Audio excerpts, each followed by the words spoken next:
Okay, good morning, students. Today we will study about reaction of acid and bases with each other. In the last lecture, we have studied about the reaction of acid with metal, metal carbonate, and metal hydrogen carbonate. Up to now, that we have studied in the previous lecture.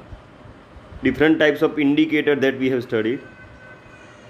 So now in this lecture we will study about the reaction of acid and bases. Acid और basis का एक दूसरे के साथ reaction study करेंगे. तो उसका general formula ये है कि एसिड एंड बेस जब रिएक्ट करते हैं तो क्या मिलता है प्रोडक्ट के फॉर्म में. सॉल्ट मिलता है और वाटर मिलता है. So this type of reaction is known as the neutralization reaction. इस रिएक्शन को क्या कहेंगे हम.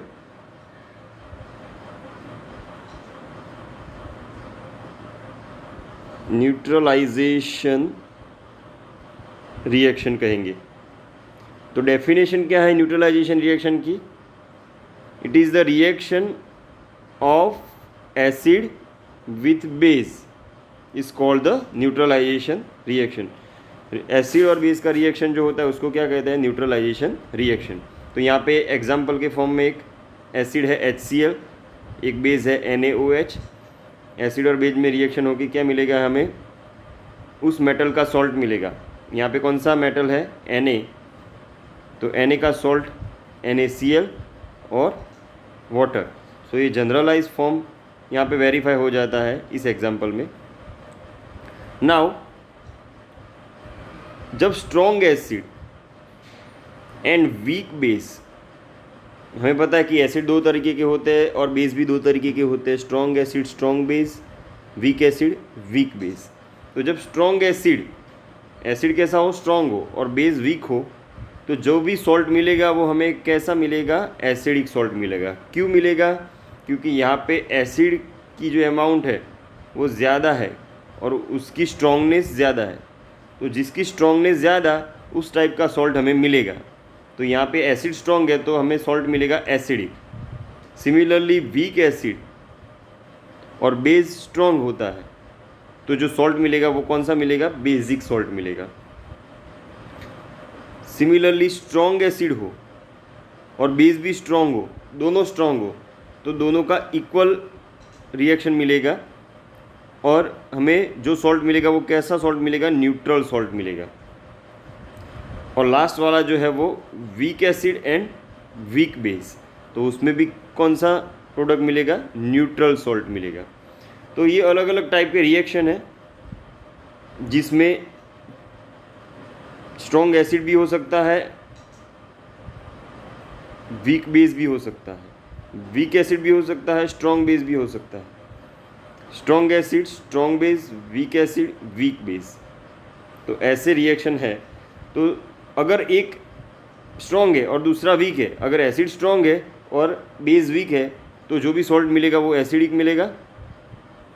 और अगर बेस स्ट्रॉन्ग है तो जो भी सॉल्ट मिलेगा वो हमें कैसा मिलेगा, बेसिक सॉल्ट मिलेगा. अगर दोनों स्ट्रॉन्ग है तो न्यूट्रल सॉल्ट मिलेगा, दोनों वीक है तो भी न्यूट्रल सॉल्ट मिलेगा.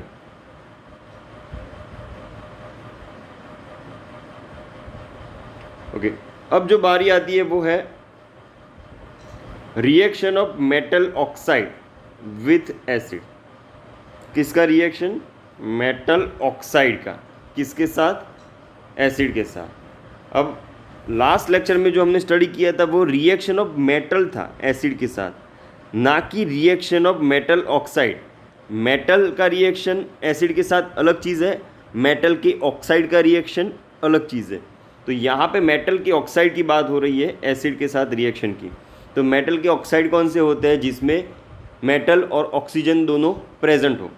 जैसे कि एग्जाम्पल के फॉर्म में हम ले तो कैल्शियम अगर है, कैल्शियम मेटल, तो कैल्शियम का ऑक्साइड जो है वो क्या होगा, CaO होगा. मैग्नीशियम का जो ऑक्साइड है वो MgO होगा. सिमिलरली अगर आपको एल्यूमिनियम का ऑक्साइड बोले तो AlO मत लिखना, उसका ऑक्साइड होगा Al2O3, ऐसा होगा। तो सबका फॉर्मूला अलग अलग फॉर्म में होता है, वो वैलेंसी के अकॉर्डिंगली होता है। वैलेंसी क्या है? कंबाइनिंग कैपेसिटी है, जो आपने स्टैंडर्ड 9 में पढ़ा था। फॉर्मूला कैसे बनाते हैं उसके बारे में मैं एक एग्जांपल लेके बताता हूँ आपको कि फॉर्मूला कैसे बनाते हैं। तो मान लो कि एल्यूमिनियम का हम ऑक्साइड ले रहे हैं, तो एल्यूमिनियम का ऑक्साइड अगर हमें Al2O3 बनाना है, Al2O3 तो कैसे बनेगा? तो एक साइड Al, दूसरा एलिमेंट है ऑक्सीजन। अब Al की वैलेंसी आपको पता है कितनी है? 3 है, और ऑक्सीजन की कितनी है वैलेंसी? 2 है। तो यहाँ पे ऐसे क्रॉस नोटेशन होगा।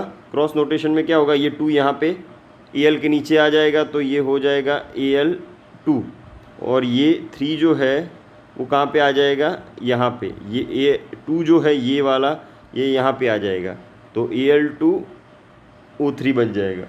तो ऐसे फॉर्मूला बनते थे स्टैंडर्ड 9 में, एटम्स एंड मॉलिक्यूल चैप्टर में। तो उसी तरीके से यहाँ पे जो मेटल ऑक्साइड है, जैसे कि कैल्शियम का जो ऑक्साइड है उसको CaO कहेंगे, MgO है वो मैग्नीशियम का ऑक्साइड है। तो ये मेटालिक ऑक्साइड जो होता है, यहाँ पे ये मोस्ट इम्पॉर्टेंट लाइन है, इसको प्रिपेयर करो परफेक्टली। मेटालिक ऑक्साइड है वो नेचर में कैसे होते हैं, वो किस टाइप के होते हैं? एसिडिक होते हैं या बेसिक होते हैं? तो वो रियल में बेसिक होते हैं। Metallic oxide are basic in nature.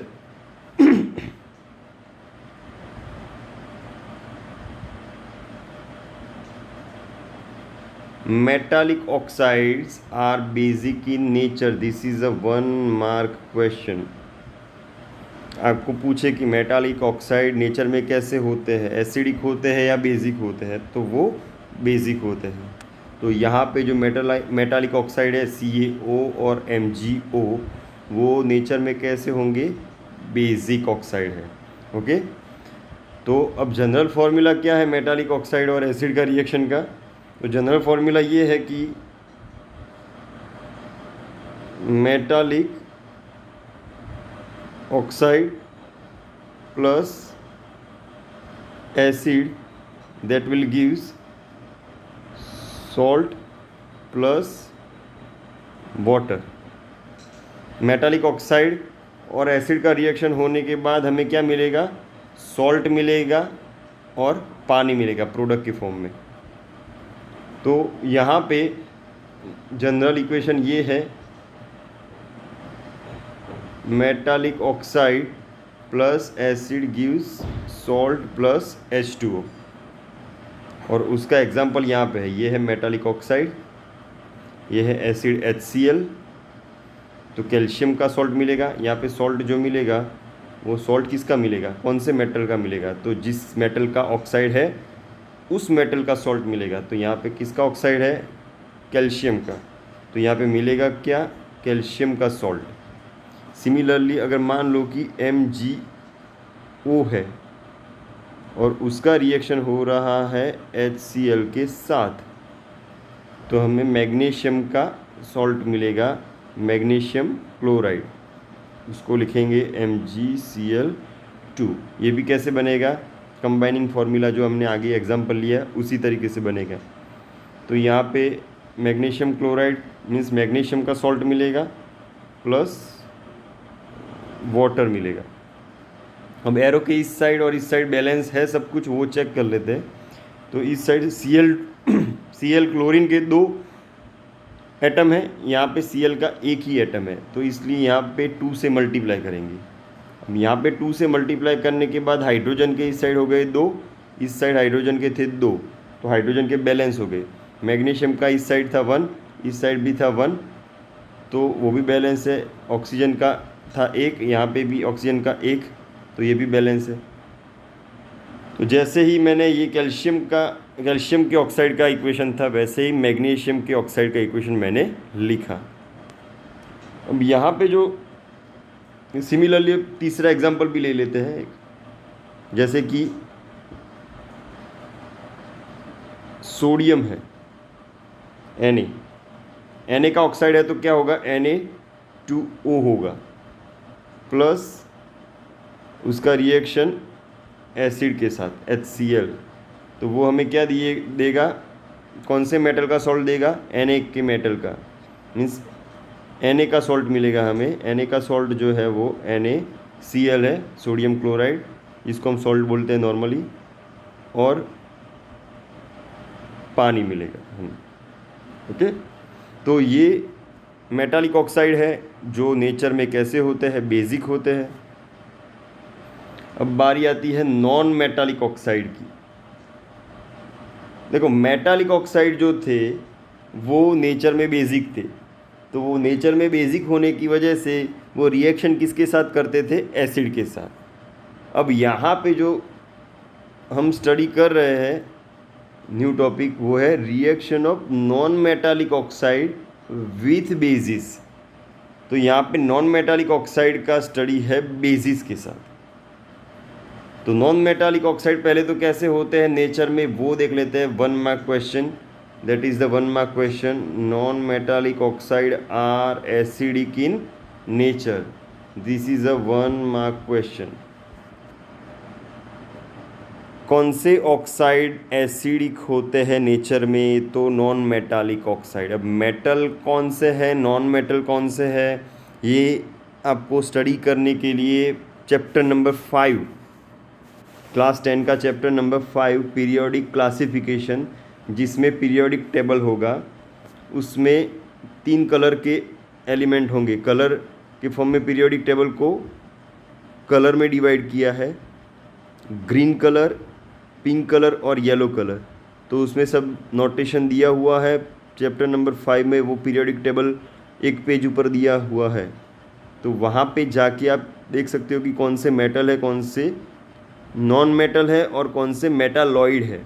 Metalloid जो होते हैं वो मेटल और नॉन मेटल की कंबाइंड प्रॉपर्टीज़ रखते हैं, तो उनको मेटालॉइड कहते हैं। तो यहाँ पे हम बात कर रहे हैं reaction of non metallic oxide with basis. तो पहले तो हमें ये पता होना चाहिए कि नॉन मेटालिक ऑक्साइड नेचर में कैसे होते हैं, बेसिक होते हैं या एसिडिक होते हैं। सॉरी, ये नॉन मेटालिक ऑक्साइड जो होते हैं, नॉन मेटालिक ऑक्साइड जो होते हैं वो एसिडिक होते हैं।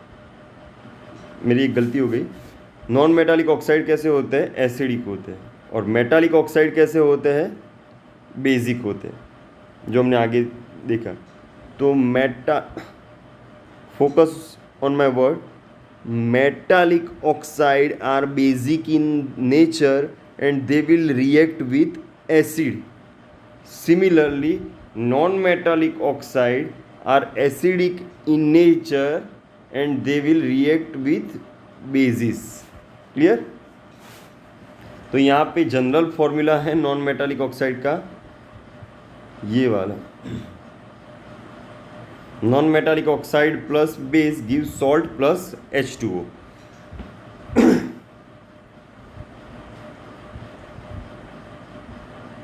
तो यहाँ पे CO2 जो है, कार्बन डाइऑक्साइड, वो मेटल का ऑक्साइड है या नॉन मेटल का, तो वो नॉन मेटल का ऑक्साइड है, क्योंकि कार्बन जो है वो, कार्बन कैसा है हमारा, मेटल या नॉन मेटल, तो कार्बन हमारा नॉन मेटल है, उसका ऑक्साइड जो है वो CO2 कहलाएगा। सिमिलरली हाइड्रोजन भी हमारा नॉन मेटल है, उसका जो ऑक्साइड है वो H2O कहलाएगा। तो ये सारे जो है वो नॉन मेटल के ऑक्साइड है। ओके, जितने भी नॉन मेटल है उनके ऑक्साइड जो बनते हैं उनको नॉन मेटल ऑक्साइड कहते हैं। अब non metallic oxide plus basis give salt plus water. Non metallic oxide में एग्जांपल लेते हैं CO2, और बेस हमारा है कैल्शियम हाइड्रोक्साइड। तो कैल्शियम हाइड्रोक्साइड बेस, ये है बेस, ये है नॉन मेटालिक ऑक्साइड। CO2 क्या है? Non metallic oxide. वो हमें क्या देगा? CaCO3 देगा। तो CaCO3 किसका सॉल्ट है? नॉन मेटल का सॉल्ट है, नॉन मेटल का। तो यहाँ पे मेटल कौन है और नॉन मेटल कौन है? तो यहाँ पे जो CaCO3 हमें मिला वो किसका सॉल्ट है? नॉन मेटल का।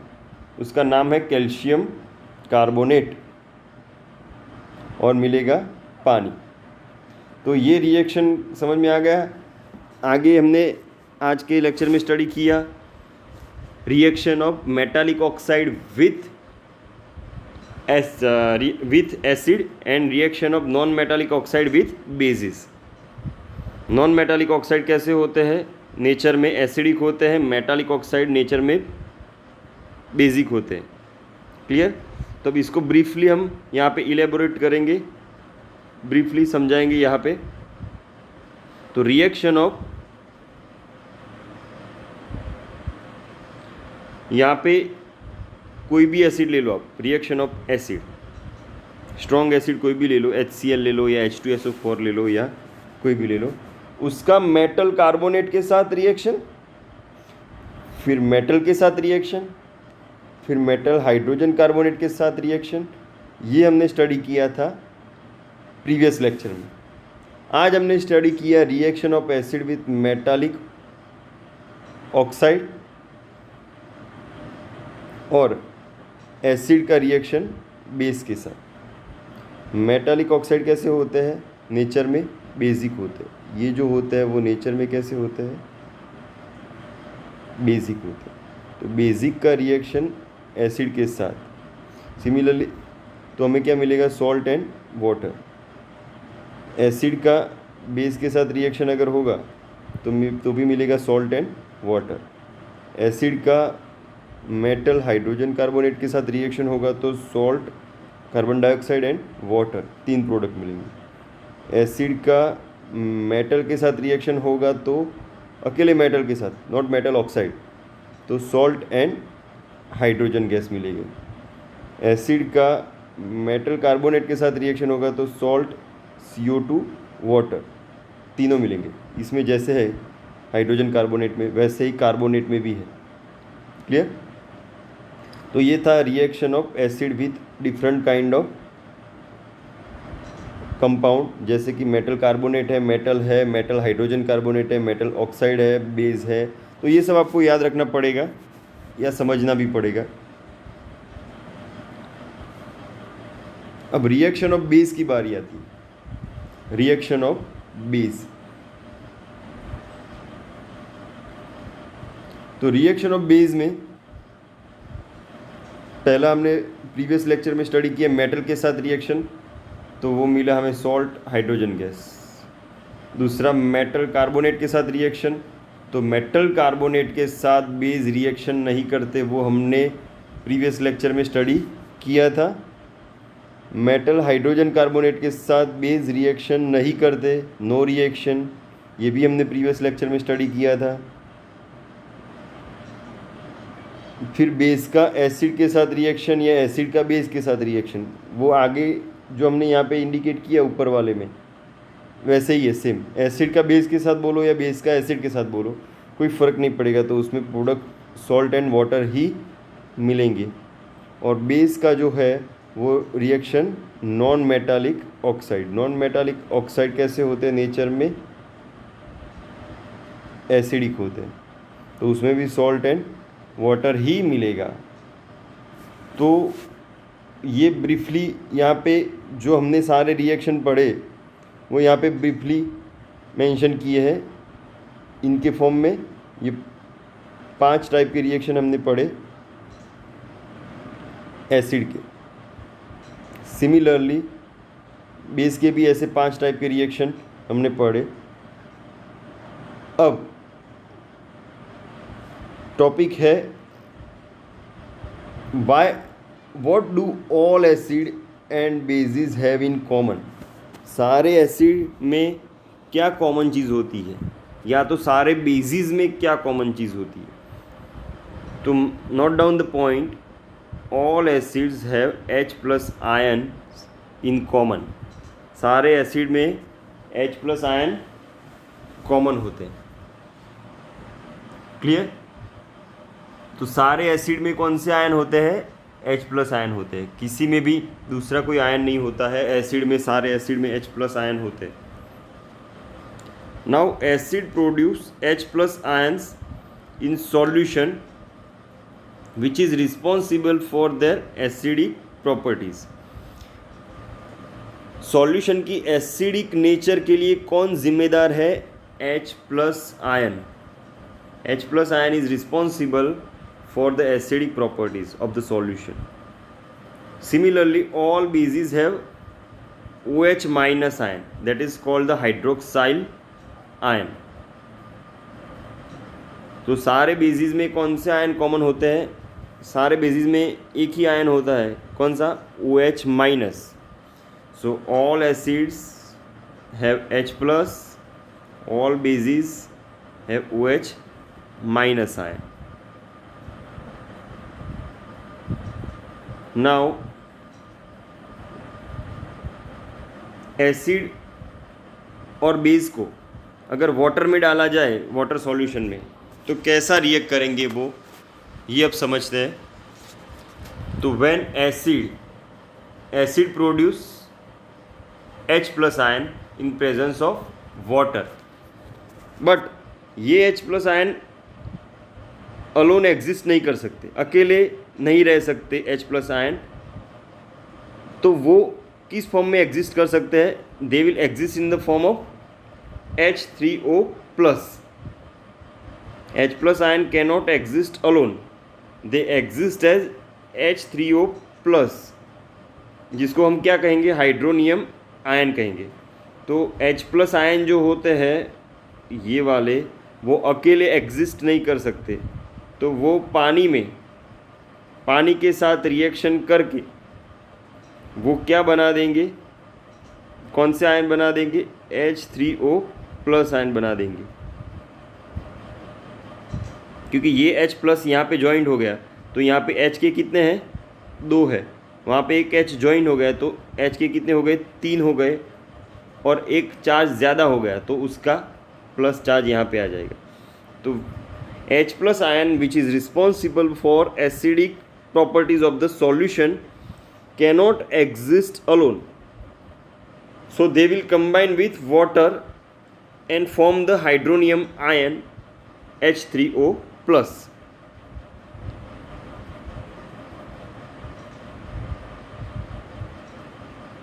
Okay, so now ये जो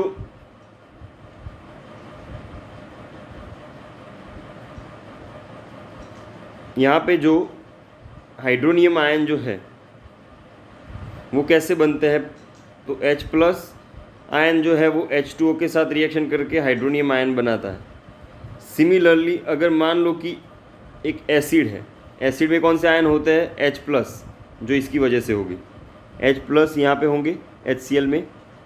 मान लो कि उसका सॉल्यूशन बनाते हैं हम पानी में, तो पानी मिक्स करेंगे उसमें, तो ये जो H प्लस है वो आयन सेपरेट हो जाएंगे, लेकिन वो अलोन एग्जिस्ट नहीं कर पाएंगे, सॉल्यूशन में अकेले नहीं रह पाएंगे। तो वो H2O के साथ कंबाइन होके H3O प्लस आयन बना देंगे। तो यहाँ से क्या सेपरेट हुआ? H प्लस सेपरेट हुआ। वो कहाँ पे जॉइंट हो गया? यहाँ पे H3O में जॉइंट हो गया। और जब HCl में से H प्लस निकल गया, HCl के 2 आयन होते हैं, HCl के 2 आयन होते हैं, एक H प्लस एंड दूसरा होता है Cl माइनस।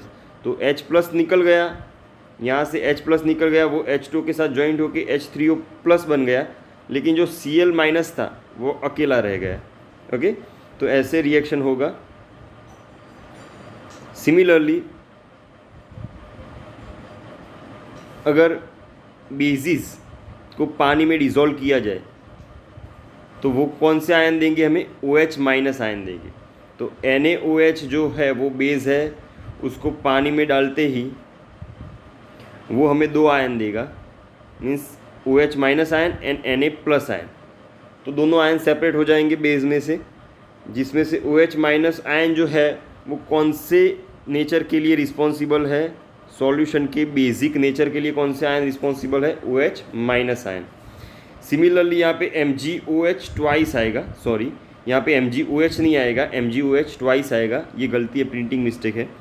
सो MgOH ट्वाइस जो मैग्नीशियम का बेस है, ये बेस ही है वन टाइप ऑफ, तो ये जो बेस है वो दो आयन देगा Mg+2 एंड OH माइनस।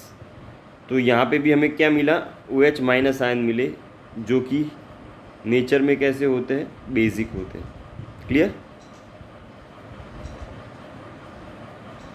अब हमने कुछ चीज़ें पहले पढ़ रखी है, वो यहाँ पे बार बार आ रही है। Bases solution, bases soluble in water are called alkali bases. कौन से बेसिस को अल्कलिक बोला जाएगा, तो जो बेसिस वाटर में सॉल्युबल है उनको क्या कहा जाएगा, अल्कली। तो अल्कली बेसिस की डेफिनेशन हमने फर्स्ट लेक्चर में भी पढ़ी थी। जो बेसिस वाटर में सॉल्युबल होते हैं उनको अल्कली बेसिस बोलते हैं। ओके, अब यहाँ पे एक 2 मार्क का रीज़न पूछा जाएगा, 2 मार्क का रीज़न, कि रीज़न कैसा होगा, while diluting acid it is recommended that acid should be added to water and not water to acid। आपको रीज़न में पूछेगा कि why it is advisable that or why it is recommended that while diluting the acid we should add acid to the water not water to the acid। ऐसा एक reason पूछा जाएगा 2 marks में exam में। तो ये एडविजिबल क्यों है, या ये रिकमेंडेड ऐसा क्यों करते हैं कि जब भी हम एसिड को पानी में मिक्स करते हैं तो हम एसिड को पानी में डालते हैं, एसिड के ड्रॉप डालते हैं पानी में, ना कि एसिड में पानी डालते हैं।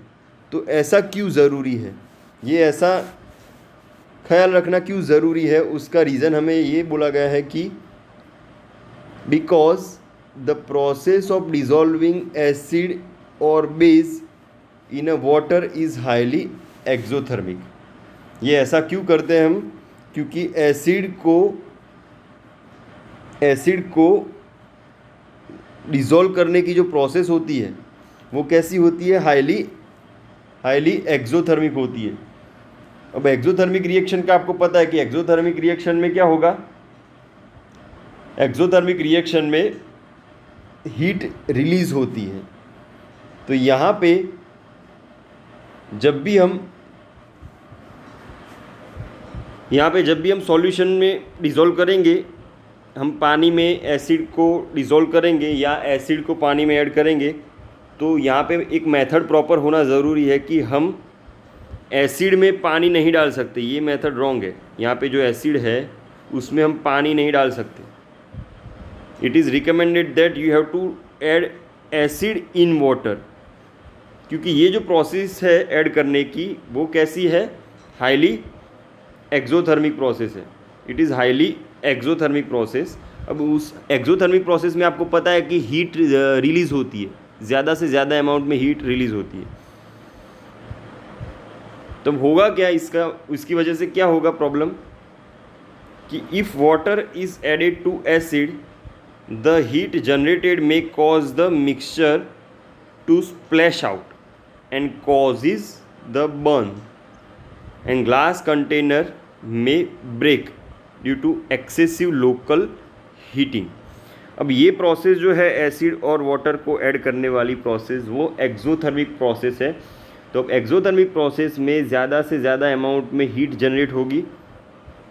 ओके, तो अब मान लो कि जब हम वाटर ऐड करते हैं एसिड में, तो जो हीट जनरेट होगी वो क्या करेगी, वो स्प्लैश आउट कर देगी मिक्सचर को टोटली स्प्लैश आउट कर देगी, और उसकी वजह से क्या होगा, it will causes the Burns and glass container में ऑल्सो ब्रेक। और उसकी वजह से इतनी हीट जनरेट होगी, अगर हम पानी को एसिड में मिक्स करते हैं तो उसकी वजह से मिक्सचर जो है पूरा स्प्लैश आउट हो जाएगा, और ये हमें जला भी सकता है। और जो कंटेनर है वो ज़्यादा अमाउंट ऑफ हीट जनरेट होने की वजह से वो कंटेनर ब्रेक भी हो सकता है। वो कंटेनर क्या हो सकता है, it make break due to excessive local heating. तो आपको अगर रीज़न पूछे 2 मार्क्स का कि why it is recommended that acid should be added to water, not water should be added to acid, then you have to write the reason like that. If water is added to acid, the heat generated may cause the mixture to splash out and cause the burns, and glass container may also break due to excessive local heating. That's why it is recommended that we should add the acid to the water, not water to the acid. तो ऐसा reason पूछा जाता है exam में। तो यहाँ पे आपको इंडिकेट किया है वो clear reason. Adding of water to the acid क्या कर सकता है, it may cause the mixture to splash out, it may also break the glass container. तो ये ऐसा होता क्यों है, क्योंकि मिक्सिंग ऑफ एसिड और बेस विथ वाटर, उसकी वजह से क्या हमें रिजल्ट मिलता है, it will result in decrease of concentration of ion. जब एसिड जो होता है ओरिजिनल एसिड उसमें H3O+ आयन, हाइड्रोनियम आयन ज़्यादा होते हैं। सिमिलरली अकेला बेस जो होता है अकेला बेस उसमें OH- आयन ज़्यादा होते हैं। लेकिन जब उसको पानी में मिक्स करते हैं हम तो उसका कॉन्सेंट्रेशन कम हो जाता है। कॉन्सेंट्रेशन क्या है कि नंबर ऑफ हाइड्रोनियम आयन और OH- आयन पर यूनिट वॉल्यूम ऑफ वाटर, उसको हम क्या बोलेंगे, concentration. Unit volume of water that means अगर 1 लीटर क्यूब वॉल्यूम का हमने पानी लिया है तो उसके अंदर हाइड्रोनियम आयन या OH- आयन कितने हैं वो क्या दिखाएगा, उसका कॉन्सेंट्रेशन दिखाएगा। तो अकेला एसिड या अकेला बेस, बिना पानी में मिक्सिंग किया हुआ एसिड या बिना पानी में मिक्सिंग किया हुआ बेस वो स्ट्रॉन्ग होता है। उसको क्या बोलते हैं हम, कॉन्सेंट्रेटेड एसिड बोलते हैं या तो कॉन्सेंट्रेटेड बेस बोलते हैं। लेकिन या तो स्ट्रॉन्ग एसिड भी बोल सकते हैं उसको, स्ट्रॉन्ग बेस भी बोल सकते हैं। लेकिन जब उसको पानी में मिलाया जाए तो हाइड्रोनियम आयन और OH- आयन का कॉन्सेंट्रेशन जो होता है वो डिक्रीज़ होता है, it will decrease per unit volume, and such process is known as the dilution. So it is a definition of dilution. What do you mean by dilution? Mixing of acid और base with H2O result in decrease of concentration of ion like H3O+ or OH- per unit volume. Such a process is known as the dilution. Clear? Now new topic is strength of acid and base.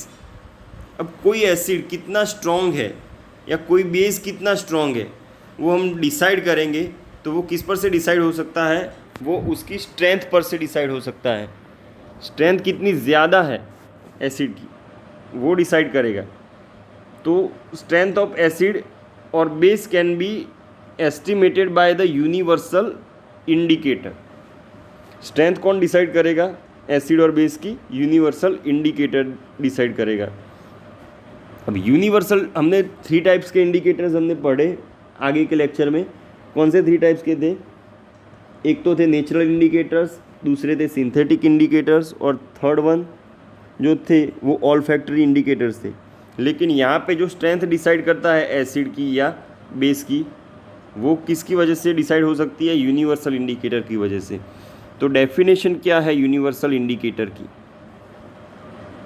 So what is the definition of universal indicator? So it is a mixture of several indicators. Universal indicator एक तरह का mixture है बहुत सारे indicators का। It shows the different colours at different concentration of H+ ion in the solution. तो वो universal indicator जो है वो अलग अलग कॉन्सेंट्रेशन के लिए, H+ आयन के अलग अलग कॉन्सेंट्रेशन के लिए अलग अलग कलर इंडिकेट करेगा। जैसे कि अगर प्लस आयन का कॉन्सेंट्रेशन ज़्यादा है तो अलग कलर इंडिकेट करेगा, अगर H प्लस का कॉन्सेंट्रेशन कम है तो अलग कलर इंडिकेट करेगा। तो ये कलर इंडिकेट करता है different colour H plus ion की कॉन्सेंट्रेशन के अकॉर्डिंगली। तब जो यूनिवर्सल इंडिकेटर में फर्स्ट है वो है pH scale. pH scale, pH का अगर कोई फुल फॉर्म आपको पूछे कि what is the full form of pH, तो P यहाँ पे जो P स्टैंड करता है वो P in pH stands for potence. P का मतलब यहाँ पे क्या होता है, potence. It is the German word, और पोटेंस वर्ड जो है वो जर्मन वर्ड है, उसका मतलब होता है पावर। और pH का फुल फॉर्म अगर बोले तो पोटेंस ऑफ हाइड्रोजन आयन और potence of H plus ion. pH का फुल फॉर्म क्या है, potence of H plus ion. तो उसका मीनिंग ये हुआ कि power of H plus ion. तो जितनी पावर ज़्यादा होगी H प्लस आयन की उतना सॉल्यूशन एसिडिक रहेगा, जितनी पावर कम होगी H प्लस आयन की उतना सॉल्यूशन बेसिक रहेगा। क्लियर? तो pH स्केल क्या है, it is a scale of measuring H plus ion concentration in the solution. तो सॉल्यूशन में H प्लस आयन का कॉन्सेंट्रेशन मेज़र करने का एक स्केल है pH स्केल, जिसमें P का मतलब होता है पोटेंस। पोटेंस जो है वो जर्मन वर्ड है, उसका मतलब इन नॉर्मल उसका मतलब क्या होता है, पावर। तो जब pH की वैल्यू अगर 7 हो किसी भी चीज़ की pH, यहाँ पे साइंस में क्या होता है कि हर एक चीज़ की pH डिसाइडेड होती है। जैसे कि हमारे स्टमक की pH भी डिसाइडेड है, प्लांट की pH भी डिसाइडेड होती है। ओके, तो सभी की pH जो होती है वो डिसाइडेड होती है। तो अगर pH 7 है, pH का स्केल कहाँ से कहाँ वेरी करता है, pH का स्केल जो है वो 0 से लेके 14 तक वेरी करता है। तो 0 से लेके 6.9 तक जो pH हुई वो कैसी कहलाएगी, लेस देन 7। ओके, तो अगर pH 7 है, एग्जैक्टली pH की वैल्यू कितनी है, 7 है, तो वो जो सॉल्यूशन होगा वो कैसा सॉल्यूशन होगा, न्यूट्रल सॉल्यूशन होगा। लेकिन अगर pH की वैल्यू लेस देन 7 है, मीन्स 0 से लेके 6.9 तक है, वो क्या हुआ, 7 से लेस देन हुआ। तो when the pH is less than 7 तो सॉल्यूशन कैसा होगा, acidic. When pH is more than 7 then solution is basic. अगर 7 से लेके pH जो है वो 7 से लेके 7.1 से लेके 14 तक है, तो उसका मतलब ये सॉल्यूशन कैसा है, बेसिक है। तो एग्जैक्टली 7 तो न्यूट्रल सॉल्यूशन, लेस देन 7 तो एसिडिक, एंड ग्रेटर देन 7 तो कैसा नेचर, सॉल्यूशन का बेसिक। तो रेंज यहाँ पे डिसाइड हो चुकी है pH की। क्या रेंज है एसिडिक के लिए, 0 से लेके 6.9, तो वो एसिडिक। फिर 7 जो है pH अगर, तो सॉल्यूशन है न्यूट्रल। कैसा सॉल्यूशन है, न्यूट्रल। और 7.1 से लेके 14 तक है, तो सॉल्यूशन कैसा है, बेसिक। अब यहाँ पे जो 0 है तो वो सबसे स्ट्रॉन्गेस्ट कहलाएगा। स्ट्रॉन्गेस्ट एसिड मतलब उसकी pH 0। 6.9 अगर pH है तो वीकेस्ट एसिड।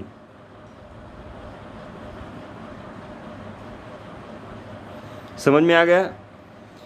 सबसे 7 से लेके 6.9 से लेके अगर हम 0 की तरफ बढ़ते जाए तो एसिडिक नेचर स्ट्रॉन्ग होता है, एसिड स्ट्रॉन्ग होता है। यहाँ पे आप देख सकते हो इंडिकेटर में, जैसे कि यहाँ पे फर्स्ट ऑफ ऑल क्या है, वीक एसिड है। वीक एसिड में एसिटिक एसिड है और हाइड्रोजन कार्बोनेट है। तो जैसे ही H+ आयन का कॉन्सेंट्रेशन बढ़ता है तो वो H+ आयन का कॉन्सेंट्रेशन बढ़ने के साथ उसकी स्ट्रॉन्गनेस बढ़ जाती है, और वीक एसिड जो होते हैं वो किस में कन्वर्ट हो जाते हैं, स्ट्रॉन्ग एसिड में। और स्ट्रॉन्ग एसिड जो है वो कौन से है, HCl, H2SO4 एंड HNO3। तो यहाँ पे जब वीक एसिड होंगे, वीक एसिड की pH कहाँ होगी, 6.9। जैसे जैसे हम इस साइड बढ़ते जाएंगे तो हम ज़ीरो की तरफ जाएंगे। तो 6.9 से अगर हम ज़ीरो की तरफ बढ़े तो एसिड स्ट्रॉन्ग होता जाएगा। जितनी कम pH उतना स्ट्रॉन्ग एसिड। ओके, और pH कहाँ से कहाँ होगी, 7 से कम होगी। एसिड की pH 7 से कम होगी। तो अगर आपको कोई पूछे कि एसिड का pH 6.9 है तो वो स्ट्रॉन्ग एसिड होगा या वीक एसिड होगा, तो वो वीक एसिड होगा, वीकेस्ट एसिड होगा। ओके, फिर जैसे जैसे 6.9 को डिक्रीज़ करते करते आप ज़ीरो तक आ जाओ तो ज़ीरो पे स्ट्रॉन्गेस्ट एसिड होगा। ओके, तो ऐसे स्ट्रेंथ डिसाइड की जाती है एसिड की। सिमिलरली अगर बेस की बात करें तो बेस में क्या होता है, बेस में वीक बेस जो होता है एमोनियम हाइड्रोक्साइड, उसमें OH- का कॉन्सेंट्रेशन बढ़ता जाता है। तो आपको ये ग्राफ दिख रहा है, ये कॉन्सेंट्रेशन बढ़ता जाता है तो वो स्ट्रॉन्ग बेस बन जाते हैं। स्ट्रॉन्ग बेस कौन से हैं, sodium hydroxide, potassium hydroxide, calcium hydroxide. Okay, ये स्ट्रॉन्ग बेस है। तो बेस में थोड़ा उल्टा होता है, बेस में 7.1 से लेके 14 तक की रेंज होती है। तो 7.1 वाला जो बेस होता है वो वीक बेस होता है। कैसा बेस होता है, वीक बेस होता है। और 14 वाला जो होता है वो कैसा होता है, स्ट्रॉन्ग बेस होता है। तो जैसे जैसे हम 7.1 से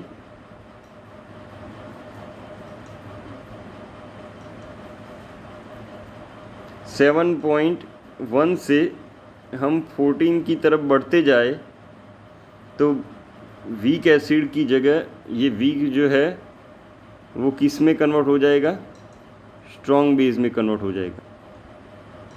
तो स्ट्रॉन्ग बेस में कन्वर्ट होने के लिए pH का इंक्रीज़ होना ज़्यादा ज़रूरी है। तो अगर आपको कोई पूछे कि 7.1 pH वाला बेस कैसा है, स्ट्रॉन्ग या वीक, तो वो वीकेस्ट बेस है। और 14 pH वाला बेस कैसा है, तो वो स्ट्रॉन्गेस्ट बेस है। कैसा है, स्ट्रॉन्गेस्ट।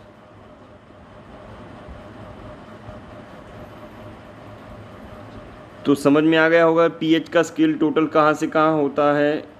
pH का स्केल जो होता है वो 0 से लेके 14 तक का होता है। 0 से लेके 6.9 तक एसिडिक, फिर 7 में न्यूट्रल, फिर 7 से ज़्यादा 14 तक बेसिक नेचर।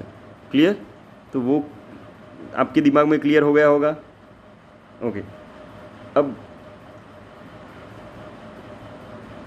एसिड जो होता है वो ओरिजिनल स्ट्रॉन्ग अगर एसिड होता है तो उसको अगर डाइल्यूट किया जाए ऑन डाइल्यूटिंग एन एसिड, तो एसिड को डाइल्यूट कब किया जा सकता है, एसिड में पानी मिक्स करके उसको डाइल्यूट बनाया जा सकता है। तो जैसे ही एसिड में पानी मिक्स करेंगे तो उस प्रोसेस को क्या कहेंगे हम, डाइल्यूशन ऑफ एसिड। अब एसिड में पानी मिक्स करने से उसकी pH क्या होगी, इंक्रीज़ होगी। क्यों, क्योंकि जब pH कम होती है वो स्ट्रॉन्ग एसिड होता है, कॉन्सेंट्रेटेड एसिड होता है। जब उसको डाइल्यूट करते हैं तो pH बढ़ती है, 0 से लेके कहाँ तक जाती है, 6.9 तक जाती है। और जैसे ही वो pH इंक्रीज़ होती है वो डाइल्यूटेड एसिड बन जाता है। Similarly on diluting the base pH decrease होगी। क्यों डिक्रीज़ होगी, क्योंकि स्ट्रॉन्ग बेस कहाँ पे होता है, 14 पर होता है। जब भी हम डाइल्यूट करते हैं तो उसमें पानी मिक्स करते हैं तो स्ट्रॉन्ग बेस हो जाएगा वीक बेस में। वीक बेस में pH होती है 7.1 से लेके मीन्स कम होती है pH। तो जैसे ही pH डिक्रीज़ होगी, वो डिक्रीज़ कब होगी बेस के सिचुएशन में, बेस के केस में डिक्रीज़ कब होगी, जब हम डाइल्यूट करेंगे बेस को तो pH डिक्रीज़ होगी।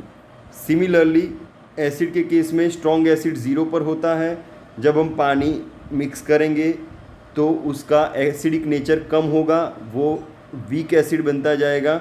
और वीक एसिड कब बनेगा, जब उसकी pH 0 से लेके 6.9 की तरफ बढ़े तो वो वीक एसिड बनता जाएगा, तो उसमें pH उसकी इंक्रीज़ होगी। 0 से लेके 6.9 क्या हुआ, pH इंक्रीज़ हुई, तो on diluting acid pH will increase and on diluting base pH will decrease from 14 to 7.1।